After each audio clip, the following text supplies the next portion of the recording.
like Hollywood now. I know. Has like people. Entourage. Who are these people? God, you smell good. Oh, thank you. I'll take it. Will you? I told you, not that close. It's not a good idea. I think you're like fine. 15 years ago. This is brought to us by, we're on, what is it, Facebook Live right now? Wherever the video goes. Wherever fine videos are sold. We're at Facebook Live, I believe. Thanks to Renegade Truck for sponsoring this segment, renegadetruck.net, for all your Jeep and truck needs. So, Rachel, we were trying to figure out the other day. Oh, my goodness. Is it like a full 10 years that you have been coming into this Yes. smelly hellhole that is this station? So much has changed. I'm in the winter of my life now. Are you? Have you decided you're in the winter of your life? I don't know. No, a lot of things. Here's have what I changed. love about you is that there's zero pretense. You came in and you're like, and like a lot of times, even dude comics will be like, "Hey, we're gonna have to film this," and be like, "Oh, please, no, I didn't shower." And you're like, oh, "That's fine, just don't get too close. I'm eating a donut." And Yeah, I'm a true pig, just a deep, deep pig. good for you. I'm glad that you've. Hey, self-actualization is a very important skill for all of us. Right. So I think it's been. Has it been 10 or maybe even longer? It's been a while, but yeah, it feels like I've been here for. I've seen a lot here. I've seen so many things change. Do all those. Yeah, we know what a foul-mouthed whore you are. So we came prepared. You prepared for this godless whore. We had it installed yesterday. Okay, good. Well, first of all, congratulations for surviving the pandemic. Thank you. We haven't seen you since. Oh yeah. You haven't been in. We talked to you on the phone. I think we talked to you on the phone briefly, I think last year, like around a year ago. Mm-hmm. And you've come in a couple times. You've been coming in for the festival, Moon Tower Festival. Yes. And then I think the last time you were in town, we still had the studios closed here or something, and we didn't see you in person. But it's good to have you back in the room. You always it's so bring nice. happiness. You've come to a lot of our events. And then also, you've been using this time wisely. You got married. And then you've managed to put out some specials, and your career's done insanely well as of late. It's always been good, but I think you've leveled up. Do you feel like that? No, I'm always in my own head with a weird cyclical shame conversation. Okay, Yeah, good. but that's good to know. But when you say that, I believe you for like an hour. I'm like, I'm okay, yeah, so it works for like a little while. Well, because we get to see people from a little bit of a distance when you're not buried inside of it. Especially, you're in New York. You're past at the best clubs. So which means that you're rubbing elbows all the time with the top of the industry. Mm-hmm. And it's really hard sometimes to Always working them too. Always networking. But you gotta sitting naked. Sometimes you forget to put your lap. blinders on and look at yourself and your own career, and then you're like, oh, I'm sharing stage with the people who are, because there's a next level of celebrity that I don't think really counts. Yeah, in New York, you just see you see famous comics every day because they play at the same clubs, and there's only a couple of these core clubs that we all hang out at, like the Comedy Cellar, and it is weird. Yeah, and it's cool, and it's because you see your funny. But I think you've entered into that zone. Thank you. I would internalize that. You should internalize, because and here's why I say that, because I have friends that are just really removed from comedy. Mm-hmm. They've literally never come to see me, but they will call me and say, hey, can you get me tickets to whoever? Mm-hmm. And I've noticed that now I've gotten asked for, hey, there's this comic I'm really into, and it's you. Now, can you get me tickets? Please, I'm going to give all your toxic friends tickets that don't support you. No. Pass them over. They're going to be on my list. I'll just be like, look, he's a hole in the team. Just come on over here. It's hilarious that they're like, they don't support you at all. They're like, but no, thank you. That's really nice. Everything that you just said. Yeah. And I've missed you guys, and I would like to live here. I do feel very comfortable here. When I come in, I make myself right at home. Yeah. So talk to us about the married life. You have a husband now who is a New York firefighter. And you've become a firefighting advocate, I believe. I feel like. I guess. I mean, I follow you, and I see all your clips. I do a lot of stuff for the charities and everything, like for the family firefighter families. That doesn't mean that I co-sign the rest of their behavior, but yeah, I hang out with firemen. Doesn't mean you publish the calendars. No, I find them collectively hot. They also run a little dumb, but I mean. But you're not. I talk about this on stage, but you're not supposed to have man sleepovers for half your life like that. It's not helpful. Yeah. No. No, he comes home so much dumber, and he just with weird conspiracy theories. What is have a fire station like right outside of my neighborhood. What goes on inside those walls? I see the cars parked there. Can you imagine just the ideas being shared? But are they hot bunk? Are they sleeping there? Is it? No, he sleeps in a separate office now that he's the captain, but they call him Kip. Oh wait, And he's captain He's now? the captain. When did that happen? Which that happened a little while ago. He's Okay. going to be a chief soon, but it doesn't help me at home because he feels like a captain, like he thinks he's a captain. You know what I mean? Right. And he's like, and my husband's like OCD, kind of like really like runs a tight ship around the house. So I'm always sort of a little bit in trouble for some reason. He's like, he's always like scolding me about something, and he's used to people like saluting him. That's not helpful for me. No. What does he scold you at? Like we don't put socks on the floor? Yeah, that kind of stuff. Always. Like one time I did not expect to tell this story, but I put on his uniform thinking that we were like quarantined, that it'd be fun to do some sort of, can I say, You can say role play. You can say whatever you want to do say. some sort of horror jig or something. Why wouldn't you be able to say what you can I say? don't know. I'm just asking. You're fine. So I We'll pay was the like, fine. I'll put it on and do some sort of horror jig, something like the fact that they call it jig lets you know how unarousing it probably was. But I was just being stupid. You were dancing And right now, but yeah. So we can set the scene. When you say you put on his uniform, like what are just the shirt, his right? work duty shirts, yeah. And like a pair of heels or something. And I was just being a general moron, but also like maybe trying to hopefully being vaguely arousing at the same time. And I put it on. He's like, that's the good shirt. That's the one that should be ironed. Those are my Class A's. If you want to use one. Class A. He's like, Those are yeah. He stopped me mid horjig, and he's like, if you want to use one, no. He's like, use my lieutenant shirt because I don't need that anymore. He's like, that should be pressed by Monday. I came out of the room just like ready to gift him with my He whore wasn't dance, and he was aroused? like, beat it, go put on the right one. What's that? He wasn't aroused by it? No, he was annoyed. And then I went into the shirt that he said was acceptable. I was like, okay, like I've obeyed those dumb rules, and I switched it to the acceptable outfit. And then mid horjig, we had gotten a coffee table recently, and he goes, "That's a gorgeous table." He's like, we did a good job with that. That's like, he's like, that's good wood. That's not. And here's the difference. There's engineered wood, and I'm like, don't you dare, don't you finish this explanation of engineered wood versus like good Vermont pine. How dare you? But yeah, he's like that. He's very domestic in a way that's a little bit annoying sometimes. Yes. Does he go on the road with you? Is yes, he here? Yes, he's here, and so is my okay. daughter. Yeah, Well, they're all here. Everybody came. Everybody came. That's super Yeah. awesome. I'm because you used to come in, you would tell some very funny stories about where you were going to try to find men, steakhouses, just walking down Broadway, thumb out. Please take me home. I don't think I realized that I should have more shame about this. Why would you I have? was like- you just were like, look, New York can be I a was lonely like place. working on it. I was You were like, like- get myself a husband, and I was like, Well, you were like, hey, did you ever realize that she was that available? All those years she was coming in? I was going to steakhouses.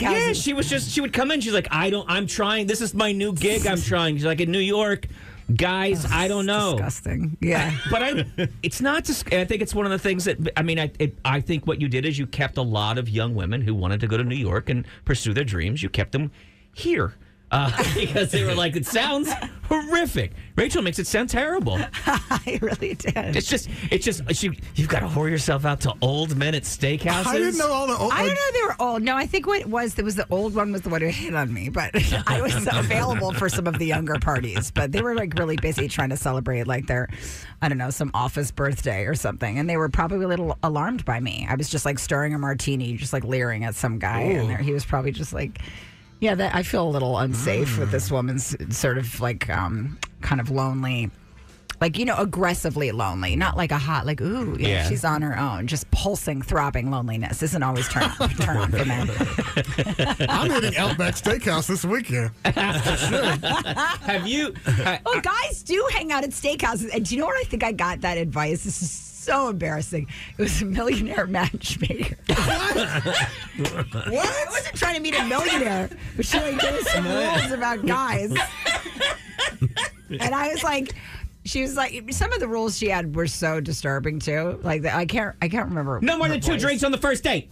Yeah, and she was like, No bake him a kissing. cake. Bake him a cake and bring it to his house. Just the kind of things Well, that first make of you all, look wait, no, real she- eerie, like teaching That's you how to like- stalk a man. She never talked that kind of Southern though. I know, She's I a just little made up more. a voice She's a for her. little more brash. I don't even remember how she talks. I just gave her that voice, that kind of lobotomized voice. Yeah, my wife liked The Millionaire Matchmaker back in the day.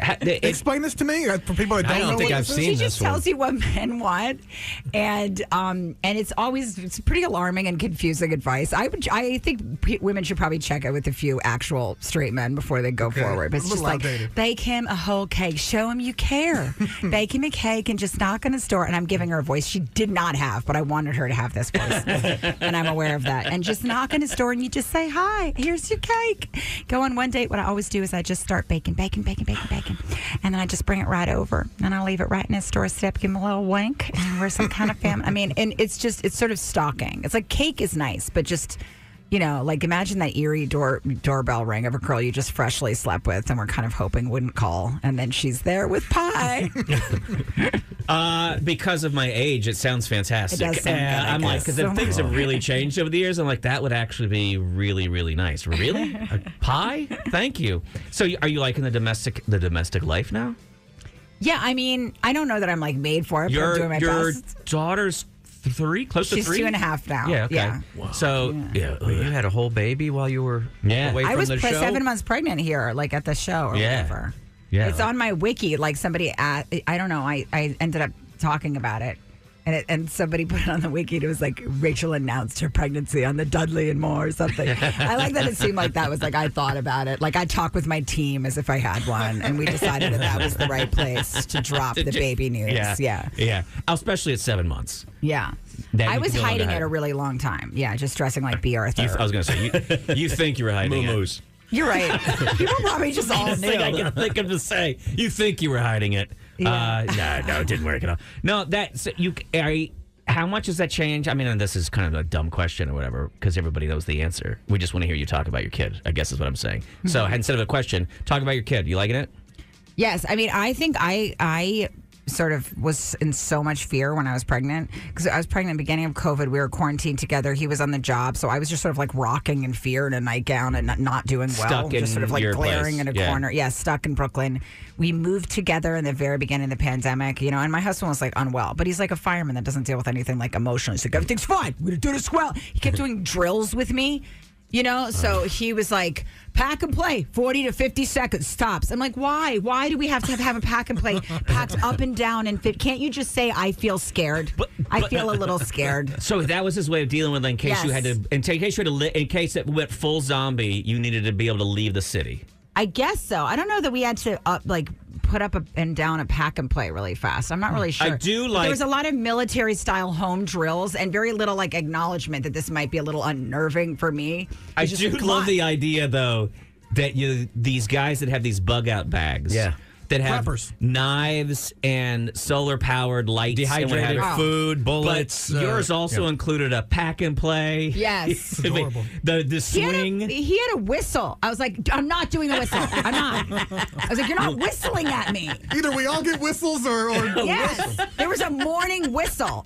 I was like, I'm not speaking. I didn't speak to him for a day after that. Then I started messing with him back because he would read the baby like Elon Musk, like when it was in my stomach, just like Elon Musk's autobiography. And he's like real serious, like, paranoid libertarian. So like, but like to an extreme, so I told him that I was like, Cuomo says that we have to have, on the front door of our house when we ended up getting COVID.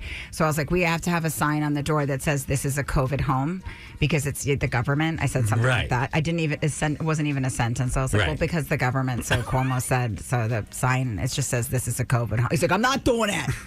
I'm not doing that because your boy, always, no matter who the mayor is of New York, he's Your always like, boy? your boy de Blasio. He's always blaming me. I'm like, nobody likes de Blasio. I say your boy too. He's all like, oh, I'm sorry. He's like, your boy de Blasio says, and now I'm talking a Southern accent again. He's like, oh, he says we're not allowed to say, there was some term they couldn't use at the firehouse that he was like up in arms about. Apparently, we can't call it a hoarder's fire anymore because of your boy de Blasio. What do I care what you call it fire? He's like, yeah, now apparently we have to say something else, whatever. So anyway, he was bitching about that stuff. So I was like, well, we do have to do this.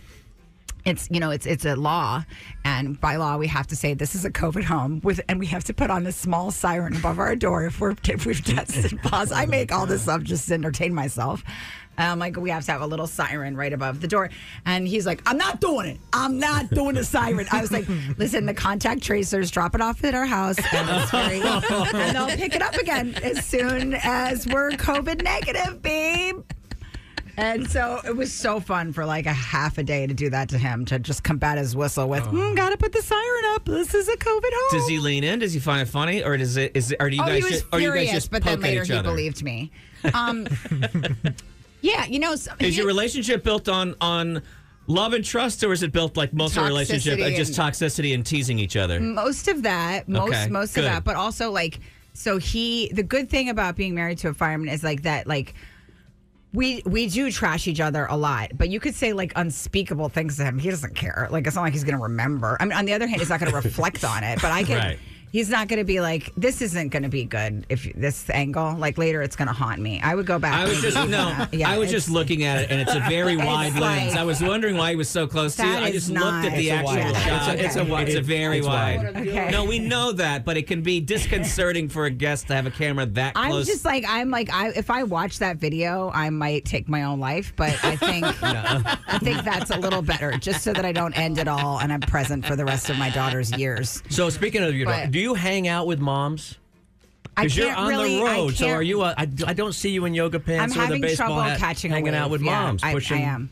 I want relate most to like comics or just animals like me. I took her to like a tumbling class, and they were all just these like ethereal mothers with just like long wispy things, and they all had a circle, and everybody's kid was sitting in the circle, and my kid was just like peace. She just ran across the room, no respect for that circle.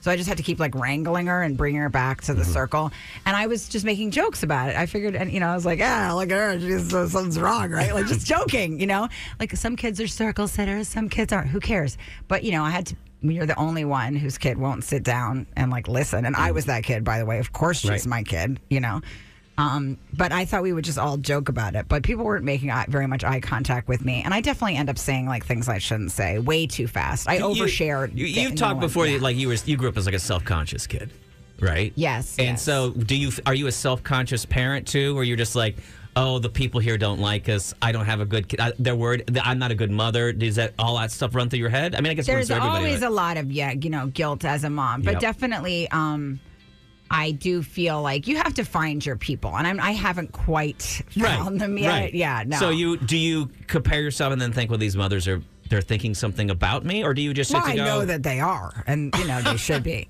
I mean, I live in a neighborhood where like it's like old school, only cops and firefighter families, 3 generations. I'm the only Jew. Nobody takes Ubers. Like everybody has cars there. Like I'm just this weird whore that takes Ubers at strange hours of the night, And they don't talk about these things. Like I'm like, oh, I'm going to go do a spot. They just kind of blink at me. Like they're like, what is that? People talk about like getting frozen shrimp from BJ's and stuff like that. And I get it. And do they have like a little bit of like I don't know, almost like sadness when they talk about your husband, and like, well, he wasn't able to find one, so he had to get show business. He got a show business girl. So I think so. Yeah, definitely. It's a sad story, but we don't talk about it. It is a sad story. People are praying for him. It's as if I was like maybe on like meth or just something like that. Like he loved her, but I think they treat it like meth. Yeah. So is it like an old school like Italian neighborhood? Yes. Yeah. Like multi-generational, very Catholic, very Italian. And all the kinds of women I was always jealous of, like the women that could just like they know like the moment pasta is done, like they don't have to take it on a little run across the floor and like have somebody else taste it or whatever. Yeah. Like they know when it's finished. They're just they're like the women he should have married, just like some woman like named Denise that runs like a tight ship. Like these firefighter wives and husbands, I would assume, they have tracking devices on their firemen. Like they know where he is. They run the shit, And I'm not like that. I don't run things, Right. Like I can barely collect myself. Like when I go into a hotel, I just spray things all over it. It's more of a spraying. I spray things. And then when Pete comes home, it's just like, oh, God, I got to clean up. He's coming home. It's like Ferris Bueller when his parents come back, or something. He's the oldest reference ever. Now, does he mind you referencing him in your act in clips and stuff? Loves it. Now, this is good and bad. Loves it, good and bad. But you would think he would hear some of these stories, and then he would be like, oh, and then there would be some sort of reflection period. But he's like, God, it was awesome, right? You did the thing when I do that, yeah? You did the thing about the horn jig and how I was like, I told you to iron a shirt. He's like, yeah, solid. See, got to pop. So he just thinks like it He works. feels responsible for your comedy. Does Yeah. he loves tune out of other? Does he go? I don't know, not enough Pete tonight, honey. Not enough Pete. You know what? I bet Oh, that yeah. the audience probably Wanted more Pete. Probably wanted more Pete. Have you thought about putting more and Pete in there for the audience? And then when he is there, people will want to like take a picture with them. He's like, yeah, I got to take a picture with a couple of people. Does he wear his dress suit? Does he wear his uniform to the show? No. Sometimes I'll wear like an FDNY shirt, but yeah, he's usually not very interested in the show itself. He's always like, how's the green room? Wherever I go, how's the green room? He goes, I'm going to write a firefighter's review of the green rooms. I'm like, there's a real supply and demand issue with that book. No one's asking for a fireman to review local green rooms. What, I like the idea. not enough extinguishers, or what? I love the idea of the show ending and you walking out and he's already selling Husband Pete T-shirts in the back and there's a huge line and you're like, well, I also have some goods if anybody like. Oh, nobody? Okay, I'll just go back to the green room. I'll wait for Pete to be done. That's our whole marriage, is him just getting 10 times more attention than me. Like on our wedding day, my friend goes to me, I couldn't take my eyes off of him. I'm like, that's not what you want somebody to say on your wedding day. They were like, a male friend, too. I was like, you know how insulting that is, Giannis? Yeah.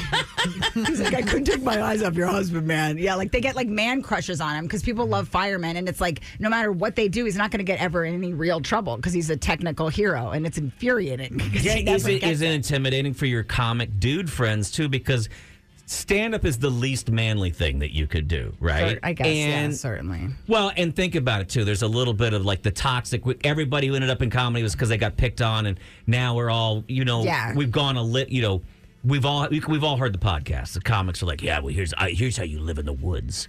And so, but are they intimidated when they meet Pete because he's an actual real man? I think that they like him because he doesn't try to be funny, and so he can kind of hang with comedians because he doesn't try to talk too much, and he's a good laugher. So it's like, oh, they win him over, then there we go. So he gets on pretty well with the comics because he like laughs a lot, And I feel like he often likes their comedy more than me. Like I never come home and like he's watching me. No, it's always like Key and Peele from like the 90s or some sort of Star Wars humor that he watches a lot. Yeah, he's always watching some Star Wars thing. He called me, we were arguing once, and he called me Senator Palpatine in an argument. I was like, I don't even know who that is. Senator Palpatine? Yeah, he's like, oh, you typical Senator Palpatine, always trying to run everybody else. And it turns out he's like the Lord of all evil or something. And he's like this bald, terrifying, kind of clear-eyed demon man or something. Yeah, and he's like, typical you, Palpatine, always wants to get away. So he's usually watching Star Wars, or he watches this weird like Star Wars theory thing, which is just like grown men arguing about Star about Wars the universe, interpretations of Vader, like Vader's best moments and stuff, Yeah. And meanwhile, I'd be like, if I did a special, he would never be like, let's watch it. He's like, you already did it. Wait, it's done. Yeah. Are you having a new special come out? Are you working on that? I'm working on, a new hour right now. Okay. So all right. hopefully soon I'll have We'll more talk about- specific news about that. Oh, thanks. No, because I want to guess I promote all just that. want to thank the Marx Brothers and my mom. What if I thought that I had to thank people at the end of every radio? No, you're not done. You're not I just done. kept You're not- interviewing myself. My biggest inspirations, probably. When did I realize I had it? I'm so glad you asked. True to